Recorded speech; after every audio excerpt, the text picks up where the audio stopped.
വീട്ടിൽ കടലമാവ് പൊടി ഇരിപ്പുണ്ടോ എങ്കിൽ ഇതുപോലൊരു സബ്ജി നമുക്കുണ്ടാക്കാം. നോർത്ത് ഇന്ത്യക്കാർ ഉപയോഗിക്കുന്ന അതേ രീതിയിൽ നമുക്കിത് പ്രിപ്പയർ ചെയ്യാം. എന്നാൽ വീഡിയോ കാണാം. നമുക്കതിനായിട്ട് കുറച്ച് മൈദപ്പൊടി ആദ്യം എടുക്കാം. അത് നന്നായിട്ട് അരിച്ചെടുക്കാം. പിന്നെ കുറച്ച് കടലമാവ് പൊടി അത് നന്നായിട്ട് അരിച്ചെടുക്കാം. പിന്നെ കുറച്ച് ഉപ്പ് ചേർക്കാം. കുറച്ച് മഞ്ഞൾപ്പൊടി ചേർക്കാം. കുറച്ച് ഗരം മസാലപ്പൊടി ചേർക്കാം. കുറച്ച് ജീരകം കൂടെ അതിൻ്റെ കൂടെ ചേർക്കാം. നന്നായിട്ട് കയ്യിലിട്ട് നല്ലപോലെ ഒന്ന് തിരുമ്മി ഇടുവാണെങ്കിൽ കുറച്ചുകൂടെ നന്നായിരിക്കും. നന്നായിട്ട് അത് യോജിപ്പിക്കാം.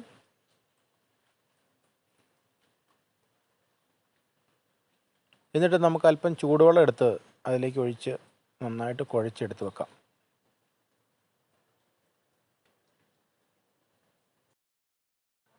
അതിനുശേഷം നമുക്ക് കുറച്ച് സോഡാപ്പൊടിയും കൂടി ചേർക്കാം. നന്നായിട്ട് കുഴച്ചെടുക്കാം. എന്നിട്ടൊരു 10 മിനിറ്റ് റെസ്റ്റ് ചെയ്യാൻ വെക്കാം. ഇനി നമുക്ക് വേണ്ടത് പയർ, തക്കാളി, ഇഞ്ചി, 3 പച്ചമുളക്, കുറച്ച് കോക്കനട്ട്. ഇനി നമുക്ക് പയർ ചെറുതായിട്ട് കട്ട് ചെയ്ത് വെക്കാം. ഒരു 1/2 ഇഞ്ച് വലുപ്പത്തിൽ കട്ട് ചെയ്താൽ മതി. സ്റ്റൗ കത്തിച്ചിട്ട് ഒരു ചീനിച്ചട്ടി തീയെ വെക്കാം. കുറച്ച് വെളിച്ചെണ്ണ ഒഴിച്ചു കൊടുക്കാം. അതിലേക്ക് കുറച്ച് കടുക് ഇട്ട് കൊടുക്കാം. അത് പൊട്ടിയതിന് ശേഷം കുറച്ച് ജീരകം കൂടി ഇട്ട് കൊടുക്കാം. ഇനി നമുക്ക് കുറച്ച് മല്ലിപ്പൊടി ഇടാം.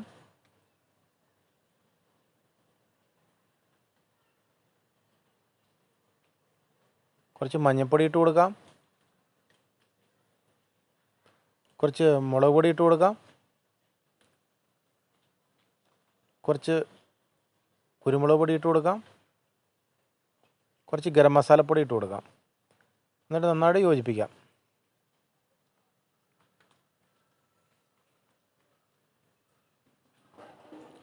കുറച്ച് തക്കാളി ഞാൻ അരച്ച് വെച്ചിരുന്നു. നമുക്ക് അതും കൂടി ഇതിലേക്ക് ഇട്ട് കൊടുക്കാം.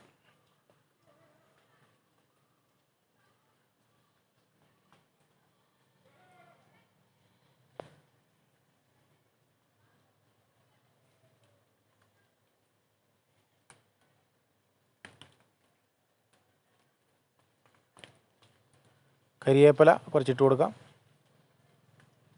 കുറച്ച് കായപ്പൊടി ഇട്ട് കൊടുക്കാം. ഇനി നമ്മൾ കട്ട് ചെയ്ത് വെച്ചേക്കുന്ന വള്ളിപ്പയർ അതിലേക്ക് ഇട്ട് കൊടുക്കാം. ആവശ്യത്തിന് ഉപ്പും കൂടെ ചേർത്ത് കൊടുക്കാം. നന്നായിട്ട് ഇളക്കി അതൊന്ന് വേകട്ടെ.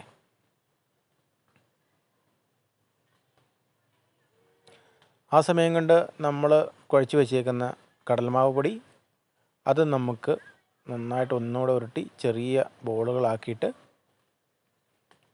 ഒരു കത്തി കൊണ്ട് നമുക്കിങ്ങനെ കണ്ടിച്ചിട്ട് ചെറിയ ബോളുകളാക്കാം.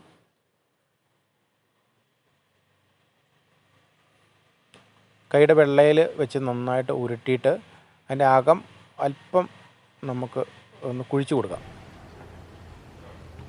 കാണാൻ ഭംഗിയും ആയിരിക്കും, കുഴിച്ചു കൊടുക്കുകയും വേണം. അത് നമുക്ക് നന്നായിട്ട് നമ്മുടെ പയർ കറി നന്നായിട്ട് തിളയ്ക്കുന്നുണ്ട്. അപ്പോൾ അതിലേക്ക് നല്ല തിളയ്ക്കുന്ന സമയത്ത് ഓരോന്നോരോന്ന് ഇട്ട് കൊടുക്കാം. ആവശ്യത്തിന് ഉപ്പും കൂടെ ചേർത്ത് കൊടുക്കാം.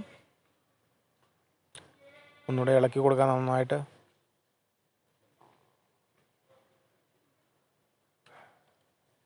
കുറച്ച് കോക്കനട്ട് ഞാൻ എടുത്ത് വെച്ചിരുന്നു. ആ കോക്കനട്ട് നന്നായിട്ട് മിക്സിയിലിട്ട് അരച്ചെടുത്ത് അത് നമുക്കിതിലേക്ക് ഒഴിച്ചു കൊടുത്ത് നന്നായിട്ട് ഇളക്കി കൊടുക്കാം.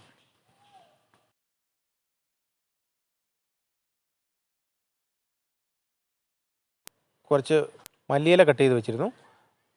അതും കൂടെ ഇട്ട് കൊടുത്ത് നന്നായി യോജിപ്പിക്കാം.